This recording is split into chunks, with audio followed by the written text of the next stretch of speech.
Good morning, everyone. You hear me all right? Great. How are you doing? Great. So this is my first time at KanDDDinsky, which makes me very happy.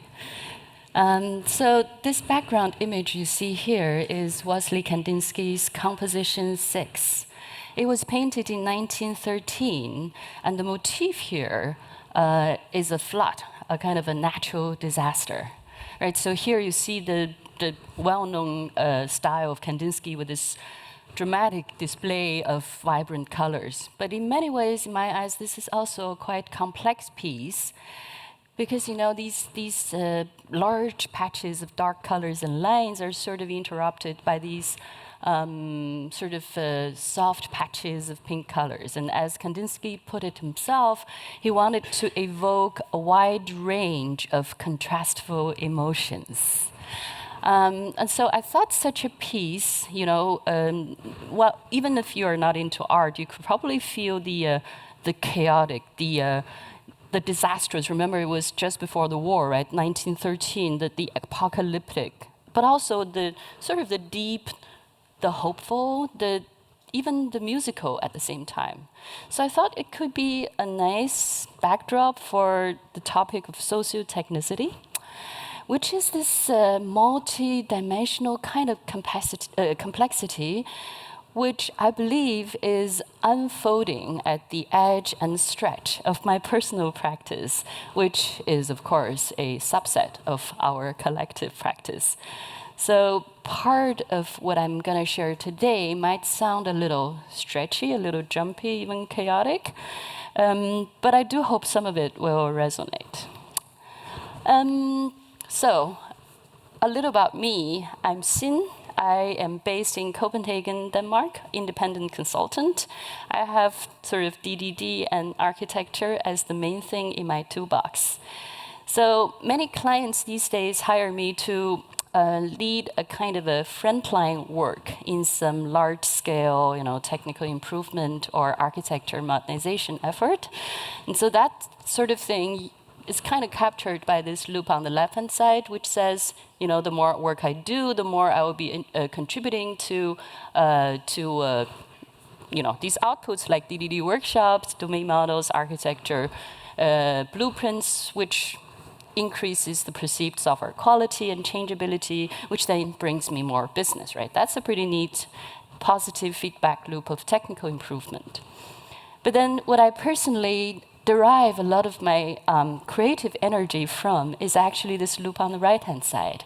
And that one basically says the more work I do, the more I will be contributing to reflective conversations and helping clients' organization build a kind of collective change capacity.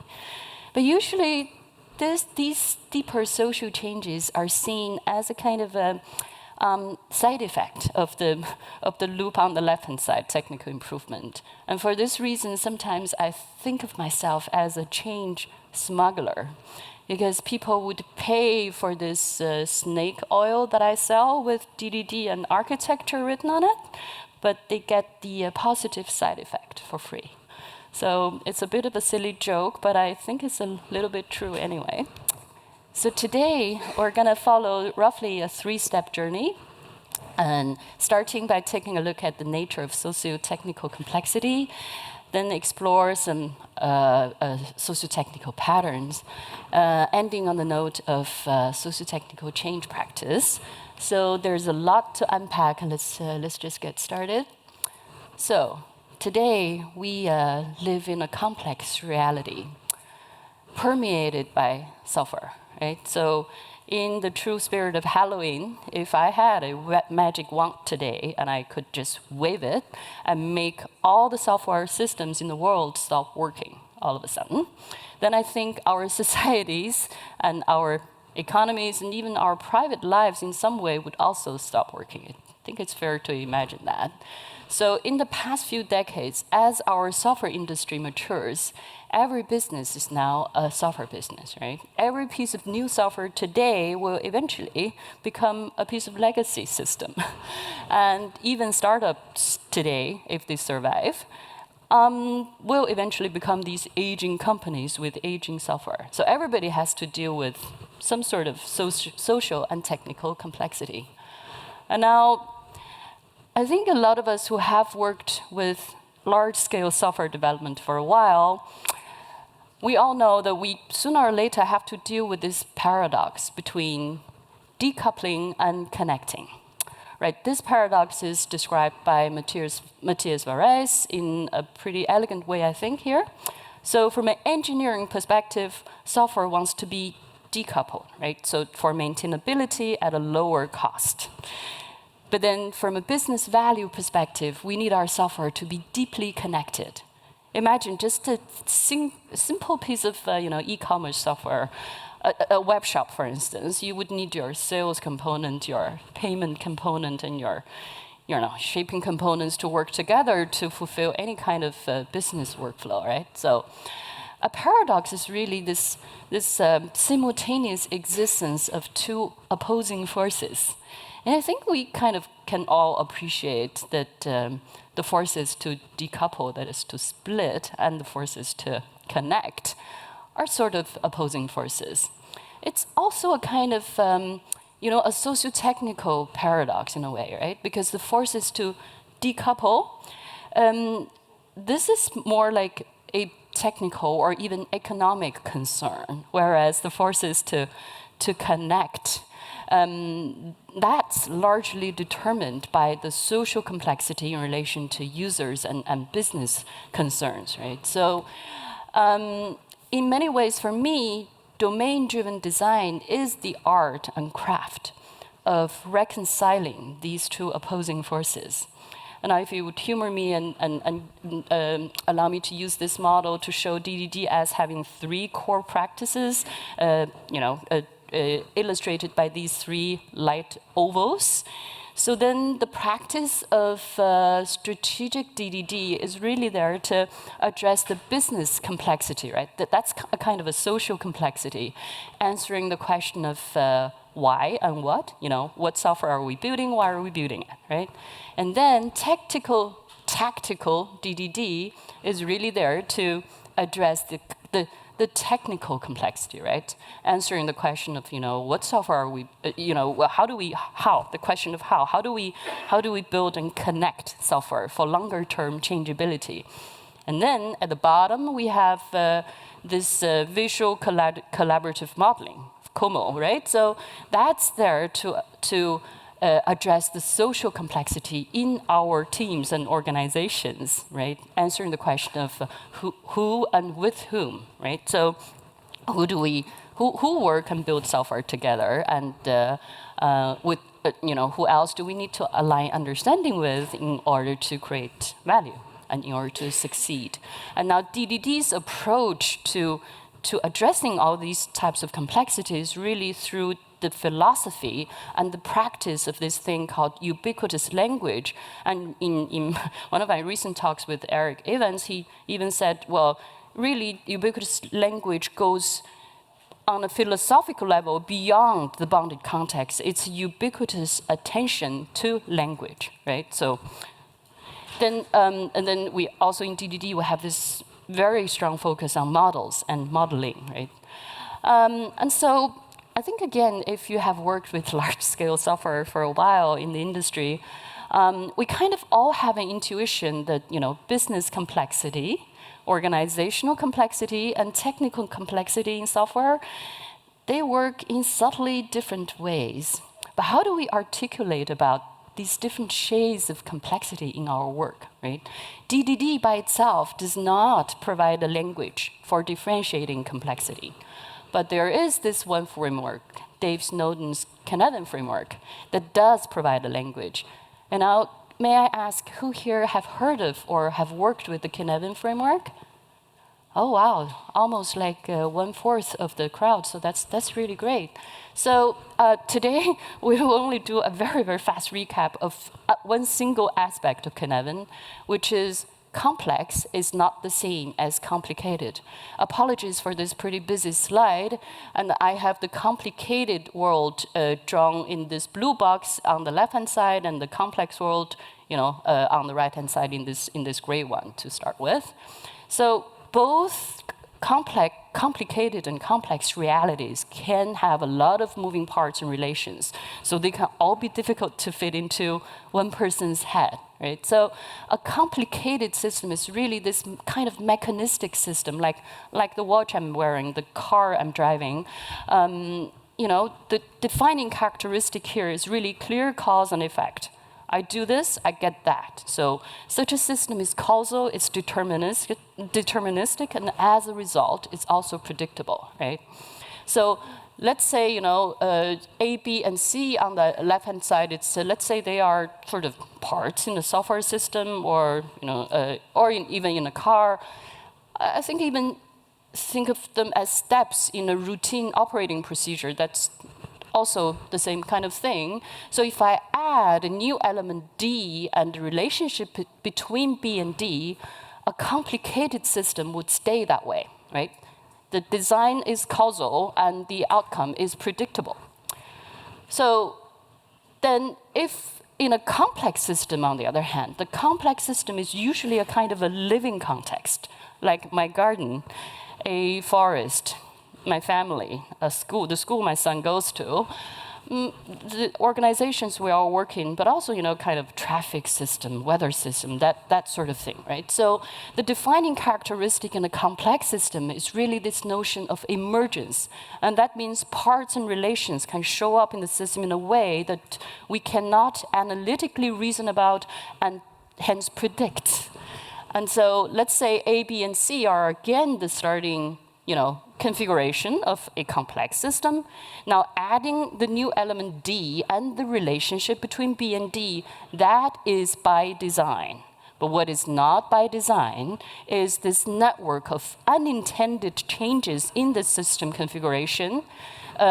So for instance, adding the relationship between B and D somehow brought about a change in the relationship between B and C. That straight line sort of morphed to a curved line, right? So then, oh, oops, where is the relationship between A and B? That sort of disappeared. And A also sort of changed shape from being a circle to a parallelogram. And also the system in itself becomes more complex. There is a new kid on the block, E, and having a new relationship pointing at A.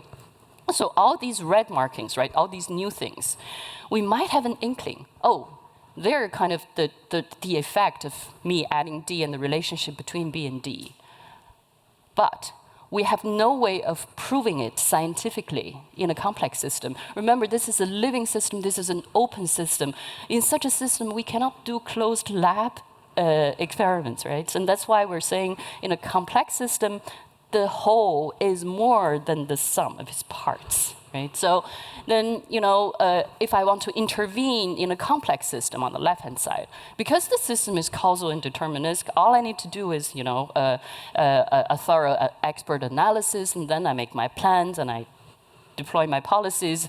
And in the KanDDDinsky language, this sort of intervention is called sense, analyze, and respond. Right? So if I have a bug in a software system, I call in an expert who diagnoses the issue and fix it. Right? In a complex system, intervention cannot so easily be done through predictive analysis and intervention, because by definition, we don't know what is there to emerge and how things will emerge. Right?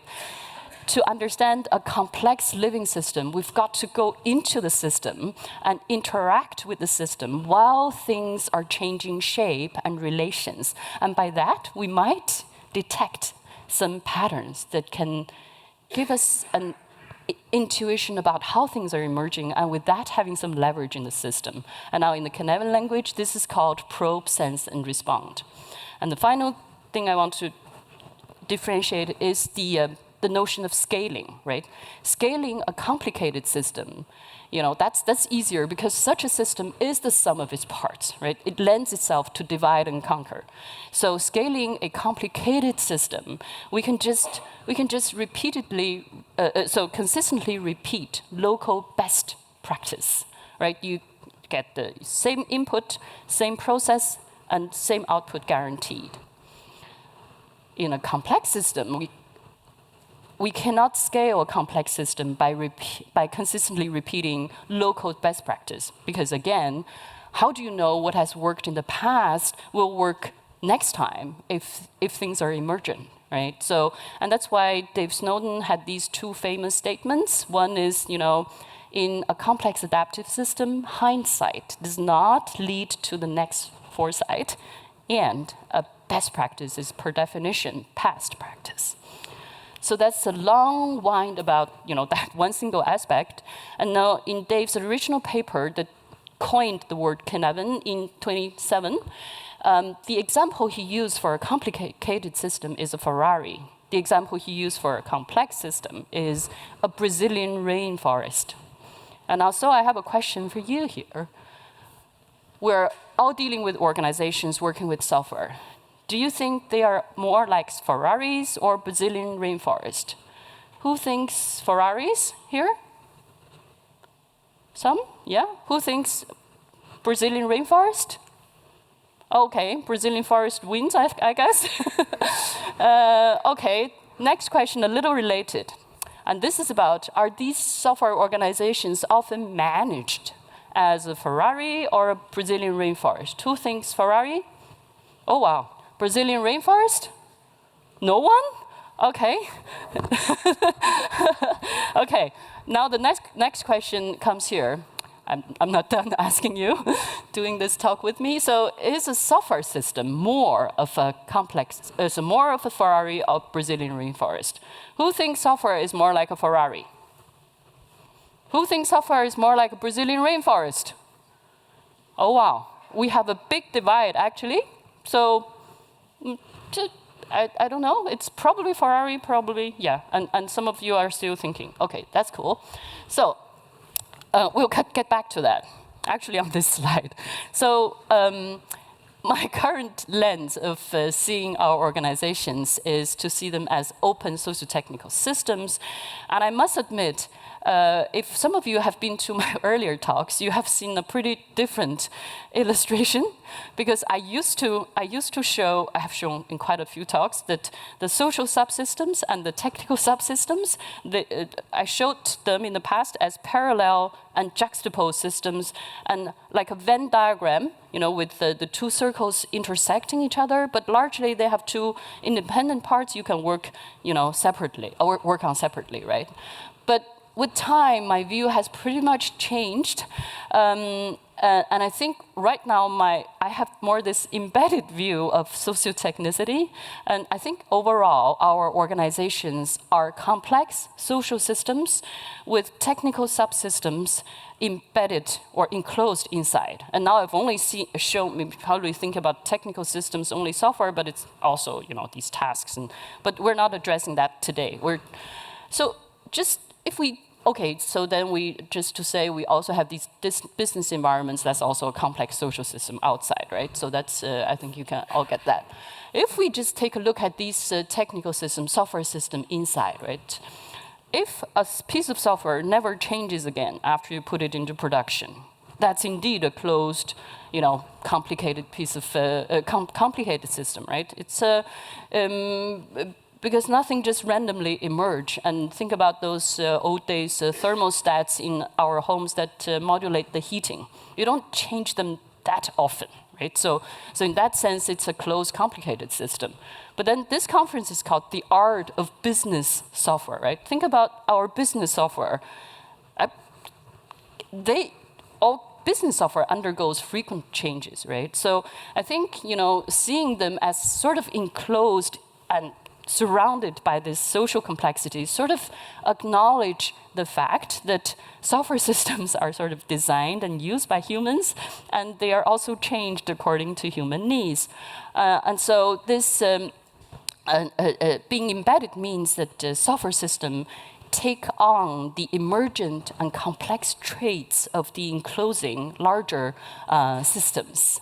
And so, for instance, the factors like tech debt, technical debt, this kind of like the human complexity permeating through the membranes into the software system, right? Making the software behave as if oh wow, it's got this mischievous and uncontrollable and unpredictable behavior. And we all do design workshops, right? Like, you can have all the product, technical, and design expertise in the room, and still, it's very difficult for us to make small cross-functional decisions in concert with each other. And then at runtime, you have these unintended user scenarios, user errors, which sort of all push software more to the complex side, right? And for this reason, it sort of marked the technical system as complicated or liminal. So liminal is an in-between state. So it's a fluid state, for instance, between complex and complicated. And I think a lot of our technical practices like CI/CD, DDD, containerization, they sort of all push software more to the more complicated side, right? More controllable and more predictable. And so if we change gear just a little bit and then zoom in on our practices, our technical practices, our social practices, and socio-technical practices, and if we just humor me and think of software system as these, open and changeable system, then the practice of software design must be a social technical practice, right? At the bottom here. And so, oh yeah, sorry. This is part of a Wordly map. Who has seen or worked with a Wordly map before? Oh wow, so that's about half, and it's not new in this community, obviously. But then, so this is only one axis, the evolutionary axis of a Wordly map, which basically says everything evolves with time, all through these 4 stages, right? From genesis to custom to product to commodity. And now, if you're using Wordly map to map, instead of mapping a product, but mapping a practice, then you can swap out those 4 labels, original labels, to, a novel practice, an emerging practice, a good practice, or a best practice, right? So I think it's fair to say this everything evolves kind of pattern really applies to technical practices, right? So a lot of the technical innovations in the past, like telephone, computer, tablet, even cloud, sort of more, with time become mature practice. But then what about our social practice and socio-technical practice, right? So you might disagree with where I have placed those 2 purple sticky notes, but I guess it's fair to acknowledge that we're still struggling with socio-technical practices many places, and sometimes it feels to me it's like 2 steps forward and 1 step back, or maybe it's even 1 step forward and 2 steps back. And so Jay Forrester, who was a scholar from MIT and who was, by the way, one of the major contributors to the architecture of the modern computer, right, with the RAM and the different levels of memory and hard storage. Jay Forrester said this in one of the talks in the 1990s, that if the ancient Greeks could come back and walk among us, they would not understand much of our technology and our science, right? It would look quite foreign to them, but they would be quite at home in our social problems, wars, politics, economics, all sorts of social problems. Right? It would seem that we haven't evolved much in our understanding of social systems. Now, if you think this is, you're kind of skeptical about this statement, let me show you another example. Who knows Frederick Taylor?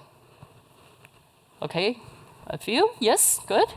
So Frederick Taylor is probably one of the most influential men in management theory. Now, we cannot talk about, social system organizations without talking about management theory, right? How do we, steer and manage these organizations? And now, in 1911, so 2 years before Kandinsky's Composition 6, also before the war, Mr. Taylor wrote a book called Principles of Scientific Management, in which he said, management is a true science with laws as exact and clearly defined as the fundamental principles of engineering. So, So I have to add that many of us know Peter Drucker, who was called the father of management, who also famously said, culture eats strategy for breakfast and all that sort of thing. Mr. Drucker said that the theory and the idea of Taylorism, scientific management, is perhaps the most powerful and at the same time most lasting contribution America has made to Western thought since the Federalist Papers. That's a true statement. So, what at the core of scientific management is really the belief that we can indeed manage the complex social system with the same level of certainty and predictability as complicated machines. Remember, Mr. Taylor, he lived in the industrial age, right? So, in a way, this is an early form of sociotechnical design, or should I say technical social design, because really it applies science to management and applies technical principles to the design of human systems, right? So the methodology is really, really simple, because on one side, you have the professional planners providing a grand design of work, dividing complex processes into smaller chunks and work posts. And then on the other side, you have a lineup of production factors with material, capital, labor, or just people with skills and roles.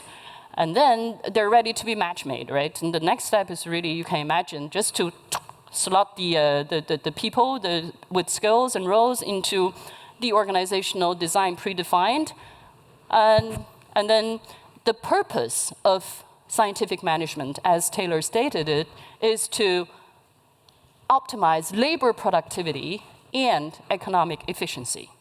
And now in the 2 centuries, almost 2 centuries since this book was published, scientific management has really been widely implemented all over, if you imagine, right? It has also been rebranded a lot of times.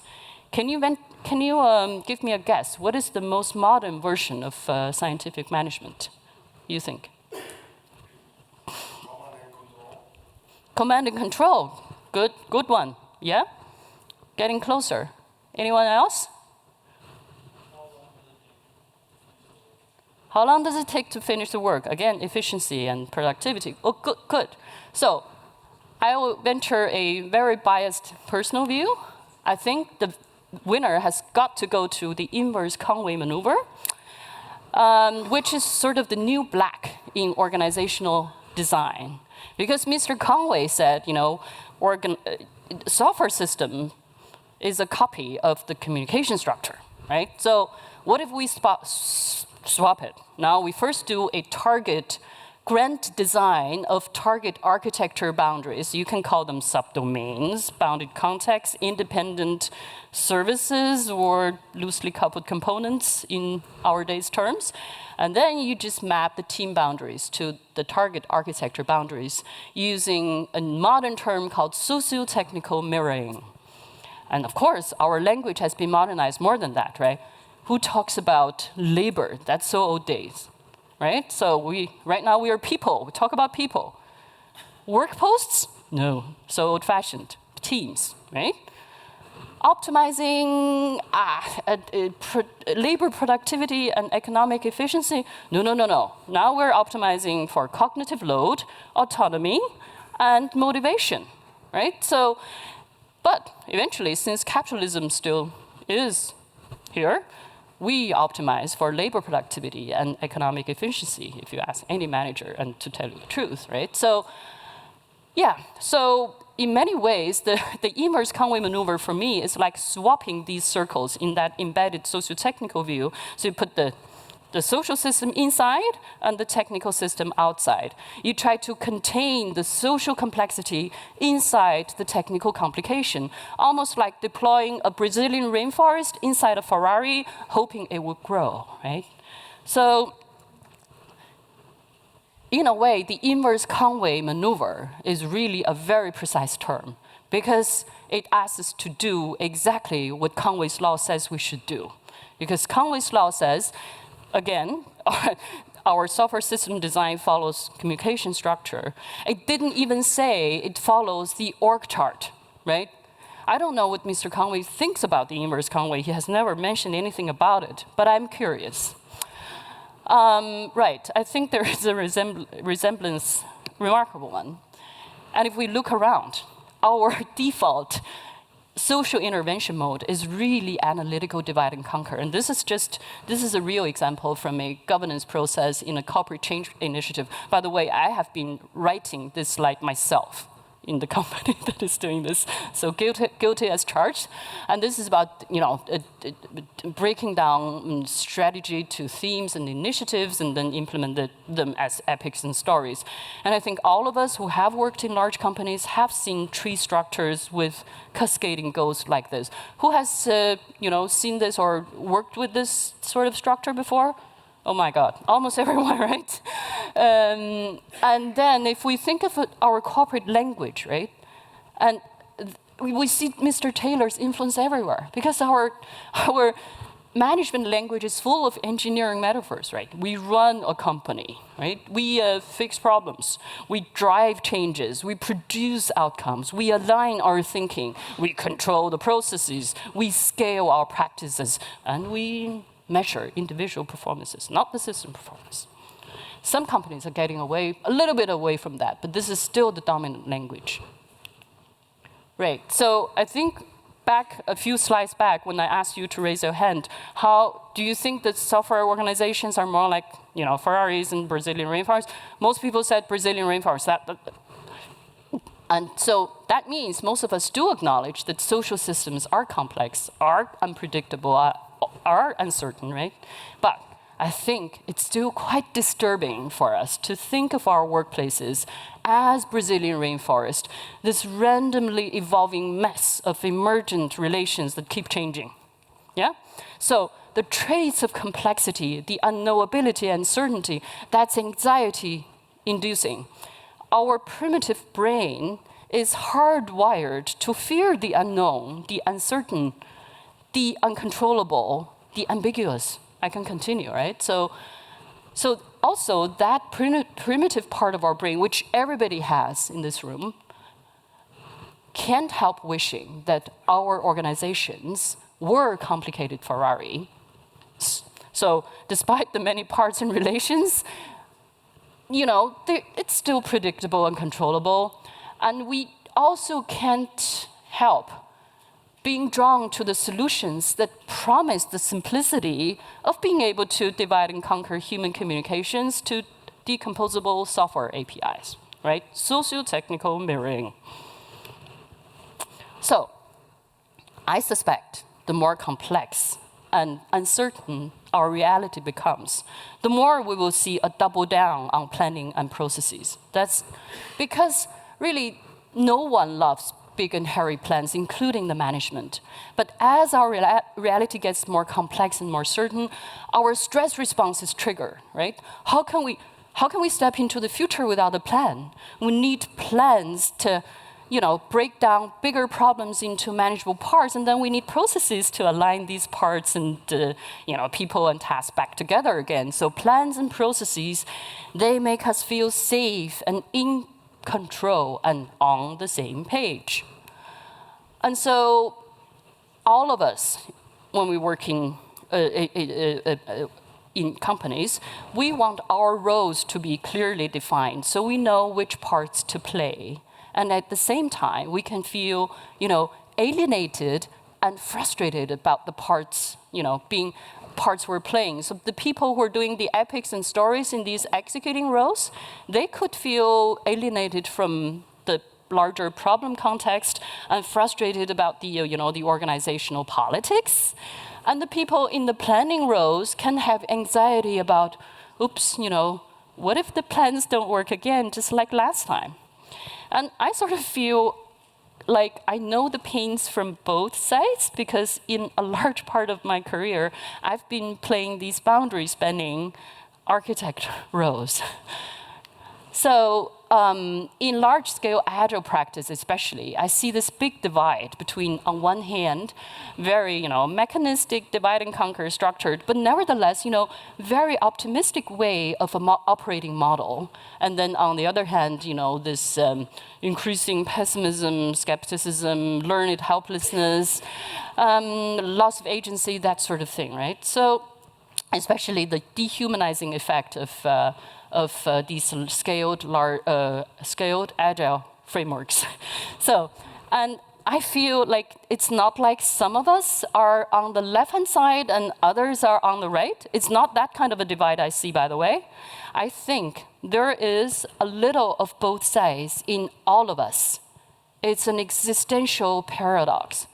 We can all be colluding to downgrading social complexity to technical complication because we're classically trained in computer science.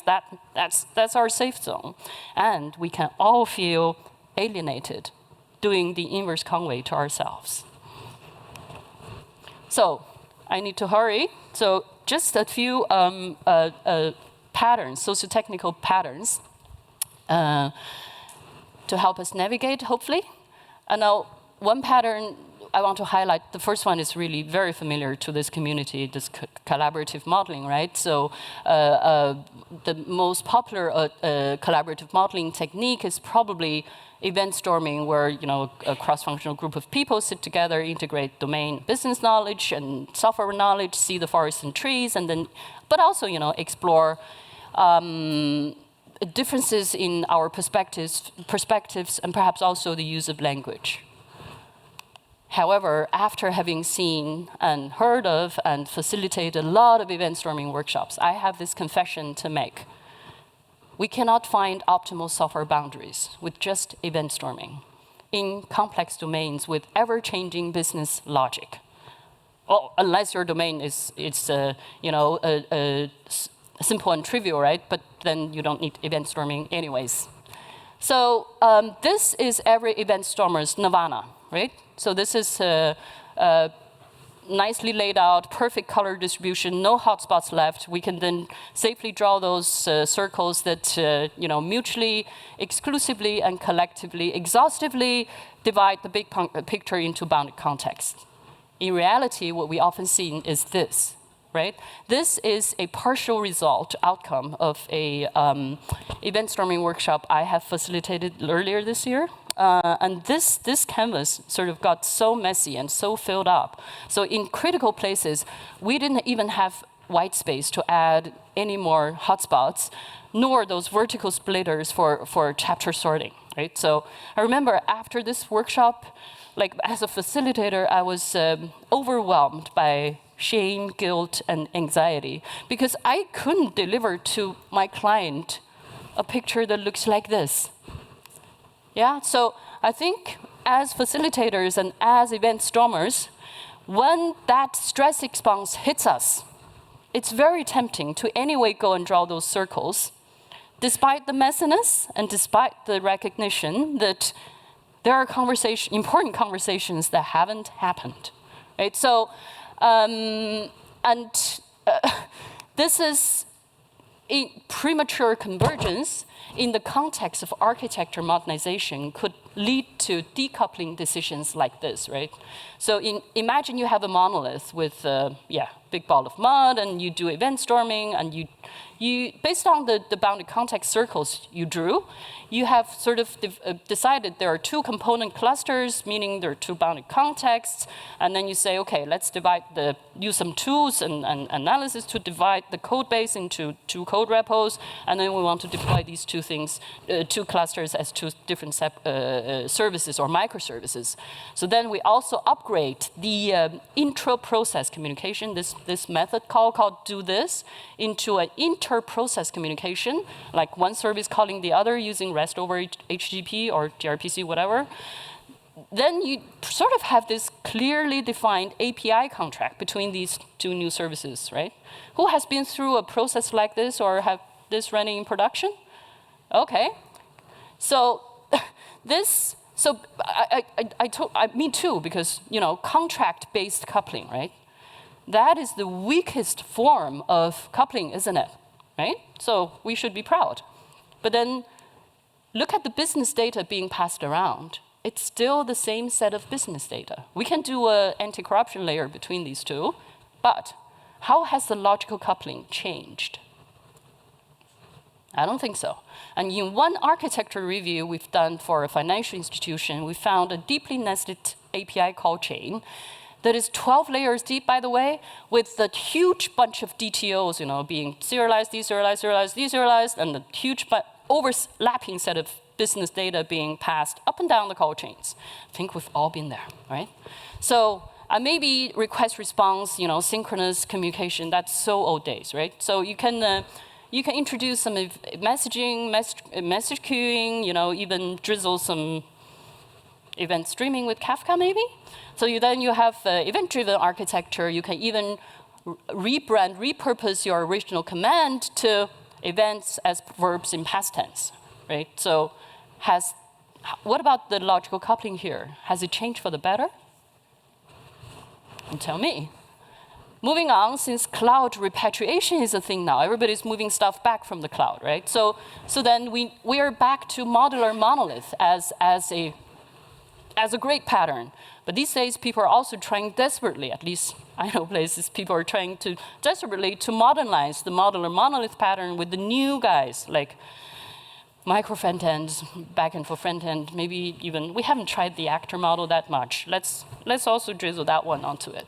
No disrespect means, but that's, in our common workshops, I think we have got to go beyond these superficial boundaries and to have these deeper conversations about logical coupling in order to really give us design that encapsulates and just lives up to this often forgotten notion of good design, information hiding. Right, so once we start to have these deeper social conversations, we often find out that the most, tricky, sticky, deep-seated and intractable logical coupling, that's often because the underlying, social boundaries and power distribution is sticky, tricky, deep-seated, and intractable, right? So, and these social issues are often with the elephants in the room, also in event storming sessions. It's almost like we have a collective collusion to edit out the uncomfortable elements, the undiscussables. And the undiscussables, they usually have something to do with these difficult emotions, like my shame and guilt, not knowing enough, not being a good facilitator of event storming, or my fear of being excluded from the group or being seen as a troublemaker if I speak up. And also a kind of a blame or resentment about people with formal or informal authority, which is often invalidated, but we keep it inside us and we don't speak up. So I think we, as a community, need to upgrade our collaborative modeling to reflective conversations so that we can not only make the implicit explicit, but also make the undiscussable discussable. Yeah, so we need social relational muscles to start discussing the social and technical implications of passing all those data around. And when we have built these social relational muscles, we will increase our odds of finding software boundaries that can give us true encapsulation and true freedom of change. And the missing conversations are usually, these relational and contextual about purpose, about paradox, about power. I move a little faster because we started 5 minutes late, just to wrap up with a few pointers about sociotechnical change practice, and we're all done. So sometimes both the social and technical is just too big a scope of work for change practitioners and change smugglers like me. Just this awareness of change can make us feel so alone and so vulnerable, especially the environments around us is managed like a Ferrari with some kind of a, scientific management recipe, right? So sometimes my clients would ask me to say, okay, Xin, can you be our DDD process consultant or process architect? Meaning using DDD as a process template to to structure kind of a greenfield or brownfield project. In the beginning, I would resist this as a kind of, kind of a linear or reductionist way of applying DDD. But then these days, I would just say, yeah, let's do this, right? Let's use DDD both as a methodology with all its what it can offer, but also, as a process model to do the domain-driven discovery, right? Then I would just help the clients to steer away from expecting a fixed outcome like those magical bounded context circles, and then steer toward using the DDD process to do as a discovery process and as a conversation starter, right? This example is from my current client, Milestone Systems, and this is their Sociotechnical architecture Kickstarter process for one business area. And if you look at it, it's a very linear process. It says discover, design, and delivery planning. Whether we like it or not, these kinds of linear process, they just speak to our human brains. It makes us feel safe, right? Who doesn't like a plan that can be followed step by step, right? So that's good. But even in these seemingly linear process, we can apply patterns to smuggle the social sense-making in technical design processes. In a way, the smuggling isn't the right word, really. We just need to not shy away from taking these deeper discussions about logical coupling, about social coupling, right? And then, we also, this is to continue with the case of Milestone. So after each discovery phase of this Kickstarter process, for a business area, which is typically 4 to 5 teams, cross-functional teams. And then they would come to the all hands and do a kind of experience report, which is typically a 10 minutes lightning talk, where they spread the awareness and they share some learnings, but also concerns and doubts about DDD and so forth, right? We make it very clear this shouldn't be a success theater. It's not that kind of thing. So in one lightning talk, this Venn diagram was shared by a team, some teams, and which mentioned the outcome of the DDD process as being threefold: the material outcome, which in terms of having better clarity about subdomain boundaries, and the learning outcome about applying DDD to solving real-time real-life use cases, but also the social outcome, sense-making, visual negotiation, collaborative moves, and our point of influence, that sort of thing. Yeah. And so there is this one extra pattern I just want to share with you that has really helped me calming down my nerves as a change smuggler. And that would be the pattern of the Trojan mice. And so this is about deploying many safe-to-fail social experiments/probes as small, nimble, fast Trojan mice. Now, some of these Trojan mice might just infiltrate the new territories, and others would just fail fast, right? But still, they give me this feedback loop that informs my future tactic about, where to smuggle, where not to smuggle, and what to smuggle, right? So sometimes there's already this big change program being rolled out as a Trojan horse. But even in this situation, we can try to smuggle some social changes as small Trojan mice inside the big Trojan horse. So if we have many of those cute little mice running around, we won't feel too defeated if some of them just die trying, right? Compared with the situation if we only have one horse to ride on. And so I just want to share this last example of a Trojan horse that I've been smuggling with a reasonable degree of success. And this is largely based, many of you might know David Kenter. This is on the full player model. And this is really to differentiate between mediocre collaboration and real generative collaboration. And I think we've all been to daily stand-ups, where people just, saying, okay, what did I do yesterday? And what am I going to do today? And then I don't have any impediment. And then they're just waiting for the meeting to finish. that is, I think we can say that's not collaboration, right?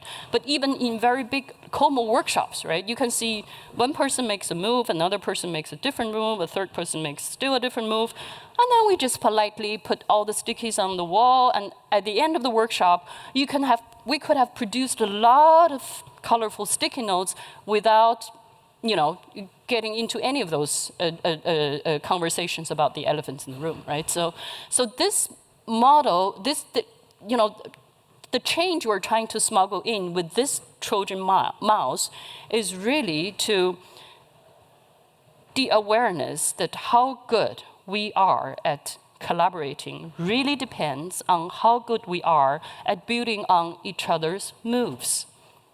Being more intentional about which of the roles am I playing at the moment. Am I making a move? Am I supporting a move? Am I observing a move, or am I opposing a move? And if one of those players are missing, then the collaboration result won't be that great.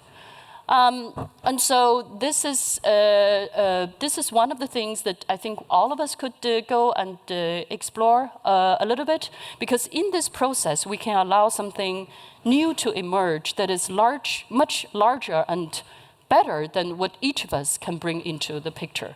And it's not the middle line between all these opposing points. Yeah.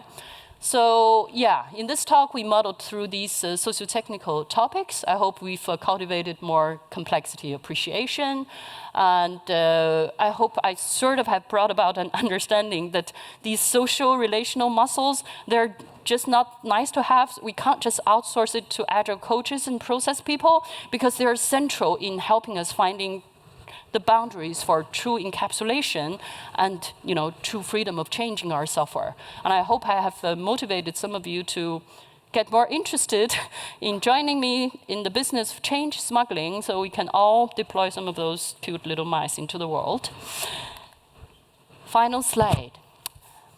So what I imagine for us as a community is a future where we would be able to build and evolve distributed, domain-driven, and event-driven software and human systems in such a way that the runtime of each software organization could look like a globally choreographed dance, where small dancers or group of dancers are free to orchestrate solo steps in their local workflows, while in concert with each other, right? And this is also a dance with constant change, constant new endings and new beginnings, in which each of us knows when to dance, when to make our move, and when to hold our poses while the others do their solos, all in service to the whole system. That is to say, a socio-technical system of systems. That'll be all. Thank you.